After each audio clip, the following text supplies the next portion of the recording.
അപ്പൊ ഒരു തട്ടിക്കൂട്ട് ഡേ ഇൻ മൈ ലൈഫിലേക്ക് എല്ലാവർക്കും സ്വാഗതം. അപ്പൊ എപ്പോഴത്തെയും പോലെ നമുക്ക് രാവിലെ കടയിലൊക്കെ പോകാണ്ടിരുന്ന, രാവിലെയല്ല ഉച്ചയ്ക്ക് കടയിലൊക്കെ പോകണ്ടായിരുന്നു. നമ്മളെ വീടിന്റെ അവിടെയുള്ള കടയിലൊക്കെ പോയി ഇതായി കൂന്തളച്ചാറൊക്കെ മേടിച്ചിട്ടുണ്ടായിരുന്നു. പിന്നെ എപ്പോഴത്തെയും പോലെ ഒരു സ്മൂത്തി ഒക്കെ കുടിച്ചിട്ടാണ് നമ്മൾ തിരിച്ചു വന്നിട്ടുണ്ടായിരുന്നത്. എപ്പോഴും അങ്ങനെ തിരിച്ചു വരുമ്പോൾ എന്തെങ്കിലുമൊക്കെ കുടിക്കാൻ തോന്നും. പിന്നെ ചായ ഒക്കെ വെച്ചിട്ടുണ്ടായിരുന്നു. ബാക്കി ക്ലിപ്പൊന്നും എടുക്കാൻ വെച്ചില്ല. പിന്നെ നമ്മൾ ചായയോടെ എല്ലാം കഴിഞ്ഞിട്ട് നമ്മൾ കുഞ്ഞുമ്മാൻ്റെ അവിടെ പോയിട്ടുണ്ടായിരുന്നു. കാരണം കുഞ്ഞുമ്മാക്കും ഉണ്ണാൾക്കൊക്കെ വയ്യാണ്ടിരിക്കുകയാണ്, പനിയൊക്കെ പിടിച്ച് ഫുൾ കിടപ്പാണ്. അപ്പൊ രാവിലെ തൊട്ട് ഇങ്ങനെ പോണം വിചാരിച്ചിട്ട് നടക്കണ്ടായിരുന്നില്ല. ഒന്നാമത് മഴയൊക്കെ ഇരുന്നു, പിന്നെ മടി പിടിച്ചിങ്ങനെ ഇരുന്നു. അപ്പൊ ഈവനിങ് ആയപ്പോ നമ്മള് എന്തായാലും പോയി ഉണ്ണിയാളെയും കുഞ്ഞുമാനൊക്കെ കണ്ട്.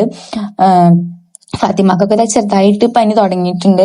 ഹിദൂസിനൊക്കെ നല്ല പനി വെച്ച് കിടക്കായിരുന്നു കേട്ടോ. അങ്ങനെ കുറച്ച് പണികളൊക്കെ ചെയ്യാണ്ടായിരുന്നു. പിന്നെ അവർക്ക് ഫുഡൊക്കെ കൊടുക്കാണ്ടായിരുന്നു.